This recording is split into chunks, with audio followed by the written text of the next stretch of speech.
What is up, adventurers? Welcome to another Basic Builds. On today's episode, we are going to be doing a head mold. I've had a lot of questions over the last several months from people asking me how I mold heads. It's flattering. I'm by no means an expert on molding heads. I'll go ahead and tell you guys that. I'm really not an expert on a lot of things. I would say the only two things that I do really, really well that I would admit is I can paint well, and I can also sculpt clay really well. And that's about it. When it comes to head molding, I've had to learn on the fly. I follow a couple of people on Instagram who are bootleg toy company people, and they have had a lot of really good helpful videos on how to mold things. I've asked a lot of questions, and I've kind of came up with my own way to do it. So today I'm going to show you how I do it. Now, again, there's a lot of better ways to do it, but this works for me and what I have here in my shop as far as the setup goes. So today we're going to mold this Defender head. It's going to be really quick and simple. We're going to do a mold of him, and then we're also going to do a casting. So we're going to do all that on this episode. You can see how I do this. Now, again, before you get in the comments, this is how I do it. So if you have a better way to do it, that's great. Do it that way. But for those of you guys who are just starting out, this is for you. So let's get going.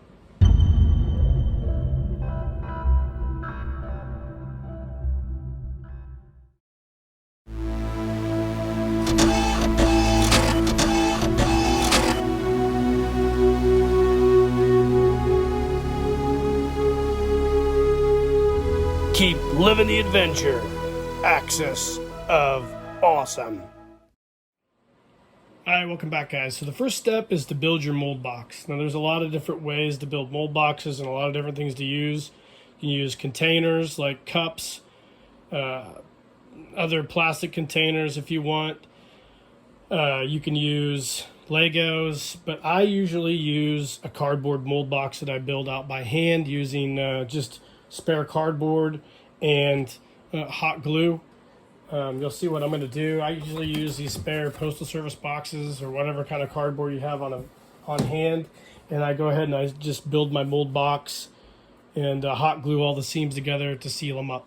So you got to get a base. It's important to kind of get a base that is big enough to accommodate your whole mold box. I make an oversized base and then build out around it. That's how I do it. With my heads, what I usually do is take hot glue. This is a piece of 1/4-inch styrene. You can use any kind of material, but I make a pour port, right? So I will glue it to the top of this head, roughly in the center, and then I will glue that to the center of this mold box. I'll kind of eyeball it, and the head will be upside down like so on the mold box, and then I'll build out the sides around it. Now the important thing is to build your mold box big enough to give yourself a little bit of room around whatever you're molding, and also build it high enough so you can encapsulate the whole head in silicone. So that's important. So I just first mount it to this portion here with hot glue, and then I will build up the sides around this head. So what I'll do is we'll pause the video, I'll get this thing mounted with some glue, and I'll show you what that looks like, and then we'll talk about building the sides. Okay, before we get started, let's talk about this head. So we're going to mold this vintage Bullet, or I'm sorry, not Bullet Man. Actually, it is a Bullet Man head. This vintage Defender head. So what I like to do with my head sculpts, and I've been doing a lot lately, is I will put a neck post. This is a vintage neck post, like a muscle body neck post that I've installed in there, and I've kind of filled it with hot glue, and that is what I put in these heads to keep them from filling up with silicone, because I'm going to do like a resin casting of the head. And the reason I do that is if I'm going to take this head and mount it on, like, say, a vintage style neck post, or if I'm going to core it out to make a dam style neck post for it, I've already got the center of mass drill point here. So I can take a drill bit and just drill into that, because I've got the center of the head already for me because of this neck post. That's why I install these neck posts, to keep the mold from filling up in the head, which would be a real pain in the ass to get out.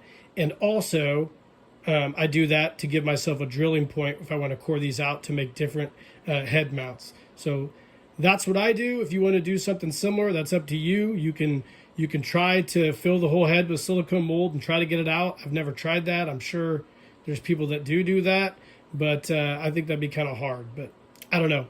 All I know is I'm going to make some of these for Damn Toys bodies, so I'll have to core all that out, and this gives me an easy way to center that hole and make it look good and make it work the way I want it to. All right, gang, welcome back. So the head is mounted. So I just made a big square. I think it's probably about, I don't know, 4 inches by 4 inches for this head. Then I just did an X to give myself a center point. You can see here, X. And then I hot glued the peg to the base, and then hot glued the peg to the head. Now, here's the deal with these. Yes, when you take these out, it's going to be weird because it's not going to have the same hair pattern, but I plan on flocking these heads, so that's what I do. I'm just going to cut this off and then sand it out to kind of get the unevenness when I cast the head. Then I'll flock the head to hide any imperfections. If you wanted to do a hard head, then you might want to approach it from a different angle than what I am doing, but this is how I'm going to do it right here. So we've got the base done, the head mounted to the base. So the next thing is to build out the sides. What I like to do is to kind of grab a piece of cardboard. This is going to be around 1, 2, 3 inches. And that's kind of the size of my mold box I think I'm going to make. And so I will take that, put it on here, and I'll kind of eyeball how high I want it to be. I want the mold box to be absolutely higher than the head by probably a 1/4 inch or so, because I'm going to pour a lot of silicone in here. So I'll just mark that as such. Here's my mark. And then I will take my straight edge and I will come back and kind of strike that off. And that'll be my first portion of my mold box. So I will mount that like so. Or on the sides, actually. I'll probably use this for the side. So I'll give it a little bit, like maybe a 1/2 inch of room between the head and the side, probably is what I'm going to do. So I'll duplicate this piece, and we'll glue those on there and come back and see what that looks like. All right, guys, welcome back. So we have glued the sides onto the mold box. So you can see, got the hot glue there. So the mold box is coming right along. So the next step is to kind of mark the insides of your box. My bulk box is a little bigger than what I want it to be. That's okay. I'm going to mark this portion here to kind of give me, go ahead and cut this real quick and I'll show you what I'm talking about.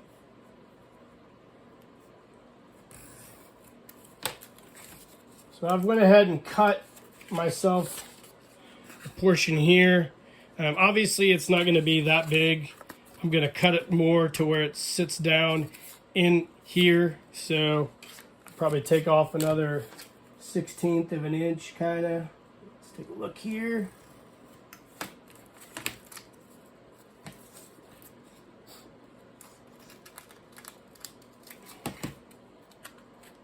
A little bit more.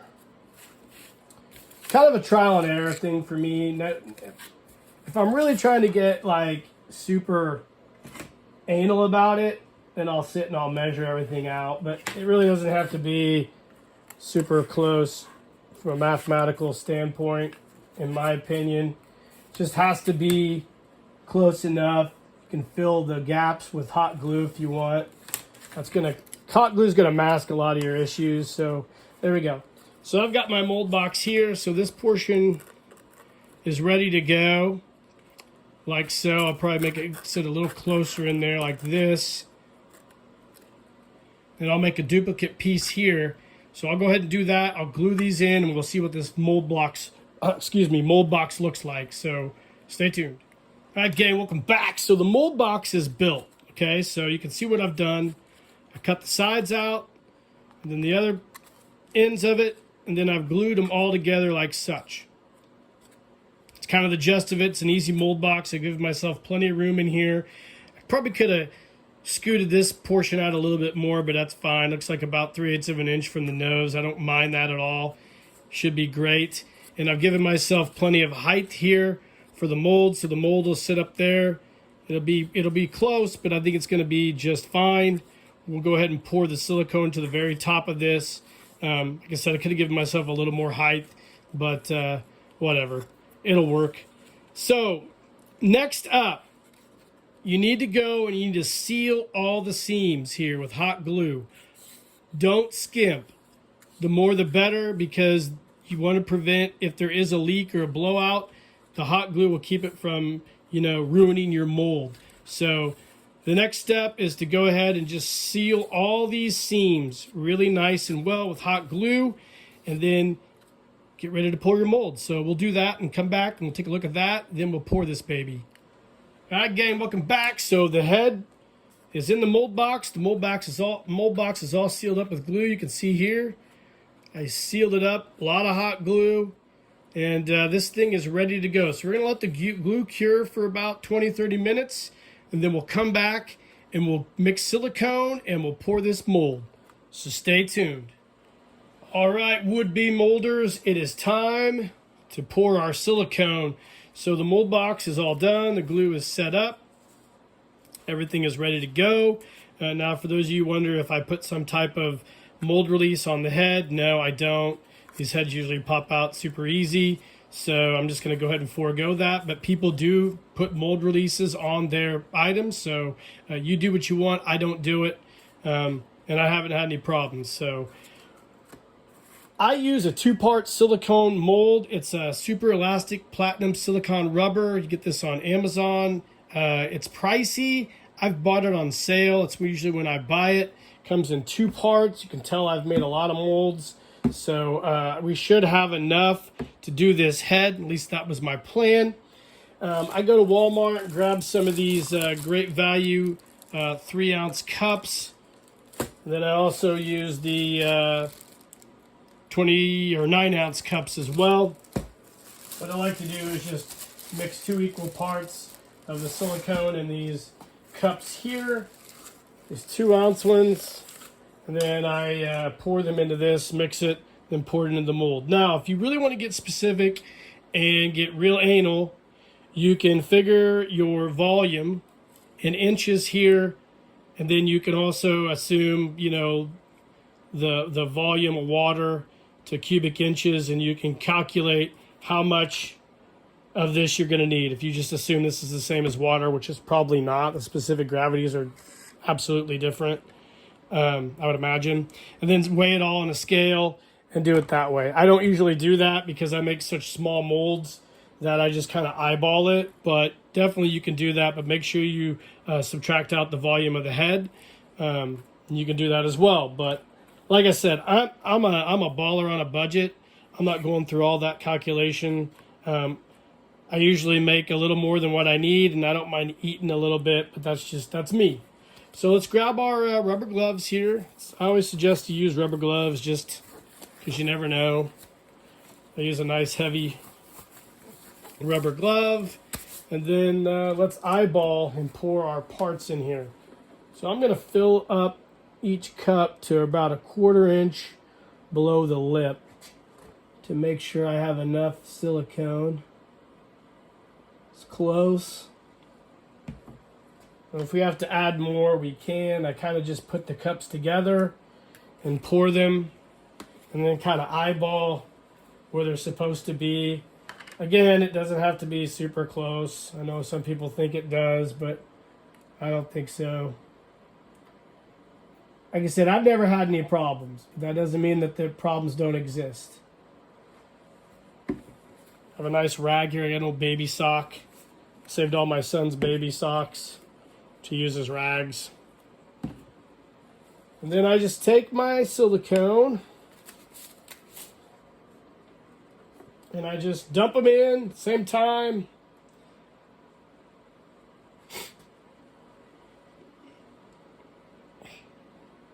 I'm probably going to have to add more in here. Like I said, you could use bigger cups, calculate it all, blah, blah, blah, blah, blah. That's fine. You do what you want to do. Then I mix it. I mix it really well. Some people set a timer, mix it for like 2 minutes. I usually just mix it for, I don't know, I count to like 60 or something in my head. But I mix it pretty well.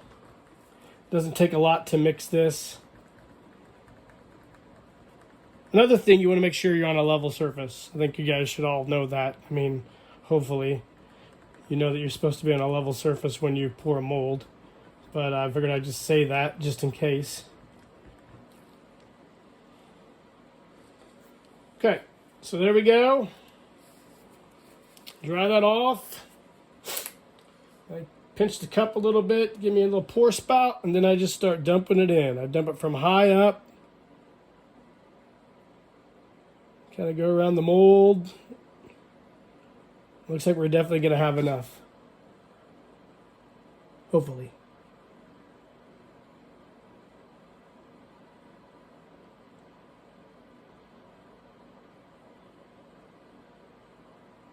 All right, so we have basically topped that mold off. We are almost at the very top of it. Actually, it might run over a little bit. If it does, that's okay. We're not worried about that. Now, another thing a guy could do, if they want, if you're concerned about air bubbles, I don't have a pressure pot or anything that I do these in. I just do open air. You can kind of take a piece of wood and you can just gently tap your mold on the sides to kind of vibrate it a little bit to kind of release any air that might be in there. I do that just in case. Don't get crazy. I mean, don't beat the shit out of it. But definitely give it a little bit of vibratory force in there to kind of release any air bubbles. I do that with my casts as well. Because like I said, I don't have a pressure pot. I don't have a super advanced mold set up or casting set up. So that's something just to be aware of if you want to do that. I don't ever really get air bubbles in my molds, but there are occasions where I have. I just recently molded something which did not work well. It was a bad mold. And I'm trying to figure out why. It might have been because I was half-assing it. I don't know. So there you go. And just discard all your molding stuff. And you just let this sit up for, I'd say 24 hours. I'm not sure what the manufacturer's recommended time is, but I usually let these sit up for at least 24 hours before I demold them. You can see here, let me take these gloves off and focus in on it. Hold on a second.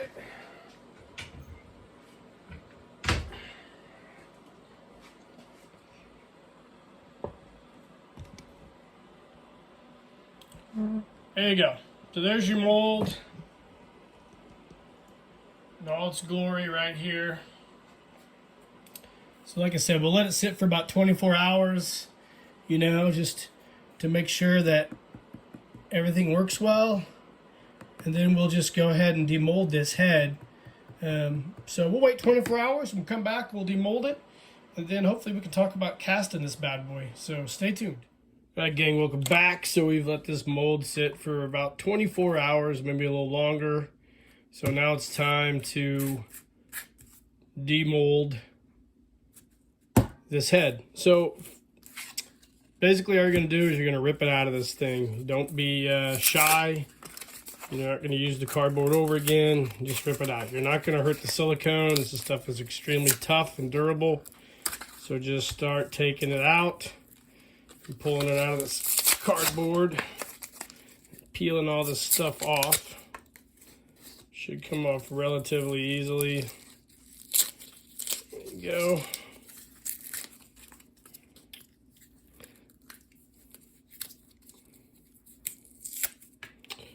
not. There we go. Then you can go back and basically peel all this residual cardboard backing off. So we've got all that out of there. Just discard all this in the garbage.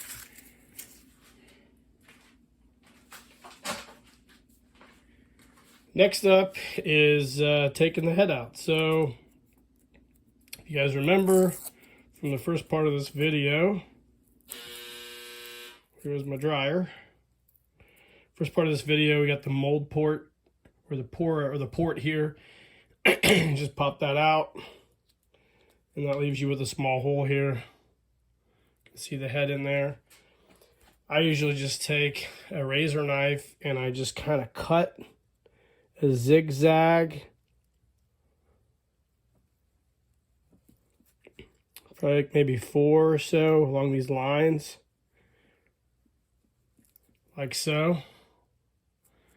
You can do straight, I guess, if you want to. I've watched a lot of videos where guys are doing a zigzag to kind of help the closure of the mold when you pour the new one. If that makes sense. And then you got that there. You're starting to open it up. So you'll take your razor knife, open this up a little bit. Just kind of trying to open your mold up to get that head out as best you can. And when you do this, you'll understand what I'm talking about. It's pretty self-explanatory as you remove it. Just be careful not to damage your mold too much. Okay, so here it is. It's ready to go. There's one more piece there. So it's ready to go. So what I do, I just flip this baby over, push from the bottom. Again, don't worry about it. You're not going to hurt anything. This mold's very, very durable and very tough. And you pop the head out. Now, when we do the mold, you can put like a small rubber band around there if you're worried about this gap. Sometimes it might gap a little bit on you, but I haven't had that happen. The more you use the mold, though, the more it'll get worn out. So using a rubber band eventually probably is going to be your best friend. So here's the head. It's all done. Just put it off to the side. We've got our mold ready to go. So the next step is to get some epoxy resin, or not resin, or epoxy resin, whatever the hell I use, and pour this mold. So make a casting. So we'll be back and do that. Stay tuned. All right, gang, welcome back. So now that we are done with our mold, we've demolded the head, we have our silicone mold ready to go. It is time to actually do a casting. Now, let me go ahead and just say again that it's kind of like Reese's peanut butter cups, right? There's no wrong way or right way to eat Reese's. You know, it's kind of a similar thing for molding and casting. There's a lot more efficient ways to do this. If you have a pressure pot, you're going to get your best results. And also, you're going to get better results with different types of resins for casting. This is what I currently am using. I'm using a Smooth On Cast 300. The reason I use this, it's a really quick cast. It sets up in around, I would say 10 minutes or so. And it really gets to work quick. But the reason I use that is because back in the day, when I was doing a lot of dive belts, I wanted to get them done quick. So I went with a quicker casting.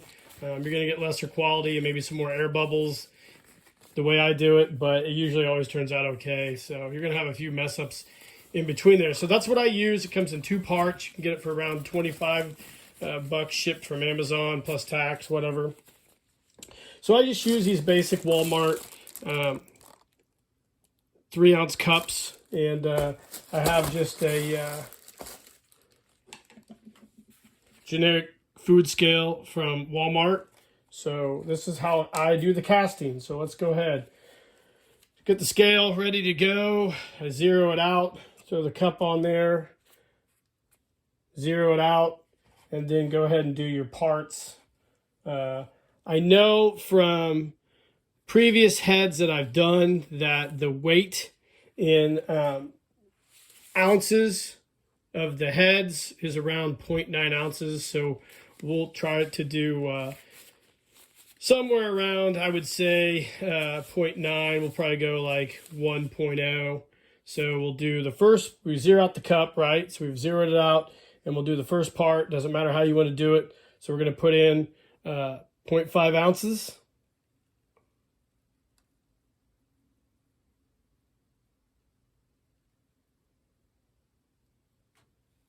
It's a little more than what I wanted. It's 0.6.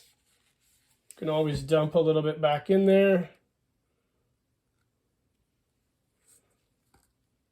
0.5. Okay, so we got 0.5.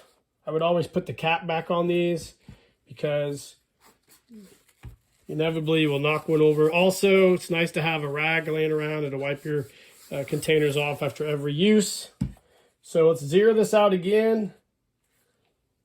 And let's go ahead and add this in and get 0.5 ounces. You want to be exact with this because you can't dump this back in. 0.5. Again, wipe it with your rag. Always put your lid back on. Again, always have a rag handy. You're going to need it. Sorry. And always wear rubber gloves. So there we go. So we've got it on there. Scale up to the side, and I just have a simple stir stick. Let's mix it pretty good, or really good actually, not pretty good.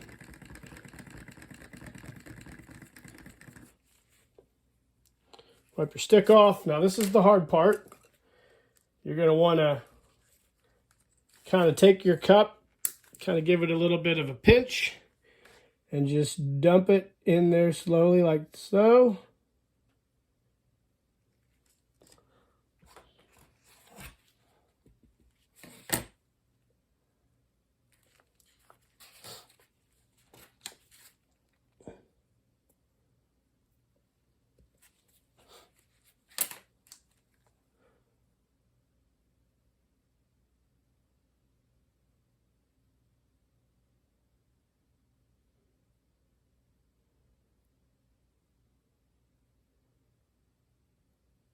There you go. Now, probably be a good idea. This is not going as easy as what I wanted it to, but just a good idea to kind of put off any excess here into your cup if you can. And then how I do it is I take a tool here and just kind of tap it. Give it probably like 20 taps. Get the air bubbles out.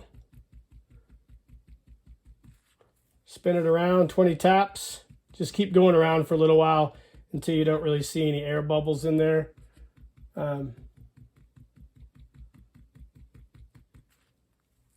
Like I said, every once in a while you'll get some air bubbles, but not very often.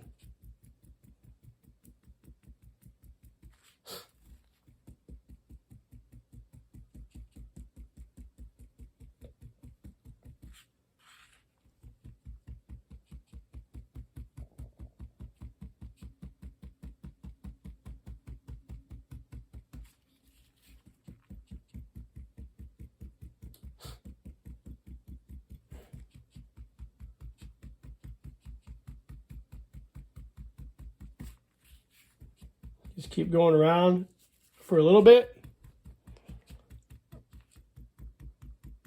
And you'll see less and less air bubbles start to come out of there.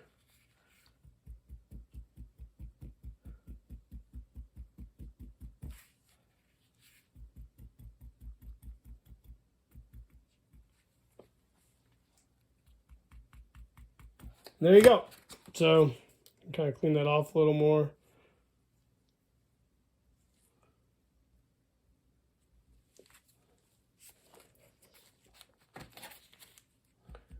There is your casting.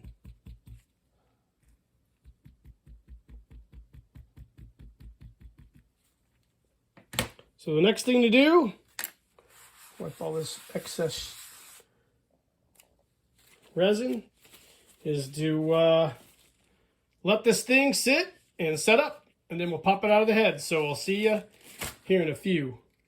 Stay tuned.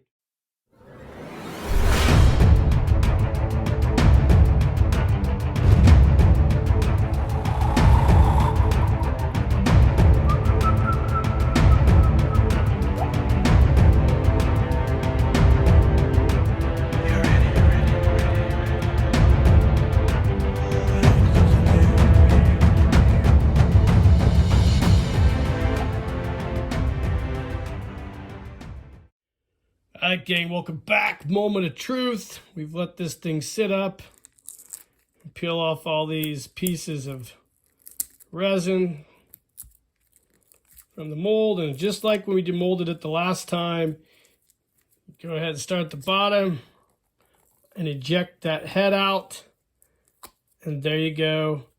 We have a nice casting of that Bullet Man head. You can see there's no air bubbles or anything. He looks really, really good, and I'm happy with the way this mold turned out. Now, after I pop it out, let me grab something here. There are a few air bubbles, I guess, on the top here, which I kind of anticipated that was going to be since I got brand new resin. After I do a couple of these, I'll be able to get those out, but that's not going to be a problem because this figure is going to be flocked. So, you know, don't worry about that too much. I flock all these, so it's not going to be an issue. Like I said, if I had a pressure pot or a more advanced setup for these, you wouldn't get those air bubbles, but I don't.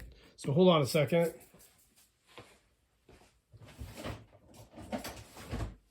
So that port here, I just take a pair of snips, cut that off, and then we'll just take a Dremel, kind of Dremel that down, and then there you go. You'll have your Bullet Man head, and you've got your portion down in here where the neck post was. You can drill that out with a 1/2 inch or 5/8 drill bit to kind of get it on a vintage style neck post, and that's it. That is all it is, and that is an easy thing to do if you want to make yourself a simple mold and casting of a G.I. Joe head. That's how I do it. Yeah, we'll come back here with a few final thoughts. All right, gang, welcome back. So here's that head. Pretty simple process. Like I said, this is a really simple, poor man's way of making a resin casting of a vintage G.I. Joe head. I think it turned out really good. I could probably have refined a few things, but I'm happy with the way this turned out. And, you know, the next step is to take a head like this and then, you know, get it to something like this. This is a head that's waiting to be flocked. I went ahead and mill putted a beard on there. And, yeah, it's kind of what the goal is with these for me, is just to create unique, one-of-a-kind head sculpts. Now, there's guys out there who can cast a head in a flexible resin or a vinyl or whatever and do a really fantastic job, and you won't have to core anything out, and you can mount it to a Cotswold neck post. But I don't really have that set up, and I highly doubt I'm going to really, you know, invest in something like that. This is just what I do. It's really simple, and I think it's something everybody can do if they want to. So it's on the cheap, and I think it works out great.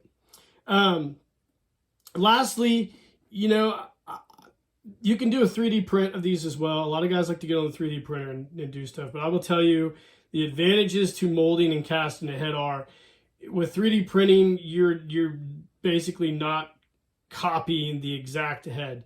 I know people like to use a 3D scanner. Unless you have a really, really high-end 3D scanner, some of the nuance and detail is not going to be there, I don't think. That's why I do the molding and the casting of the heads, because I just think they come out just like the head was supposed to look. And I think there's a little bit of that lost in 3D printing, but I could be wrong. It's just kind of from what I've seen. That's about it, guys. So recapping, we built a mold box out of cardboard, poured our silicone mold in there, molded this Defender head, and did a cast using Cast 300 from Smooth On, and this is what we got. So let me know in the comments what you guys think of this. If it's something you want to try or have tried, or if you have a better setup than this, definitely let me know. Hit that notification icon. Subscribe to the page if you want to. If you don't want to, that's cool. And in the meantime, guys, keep living the adventure, and cheers.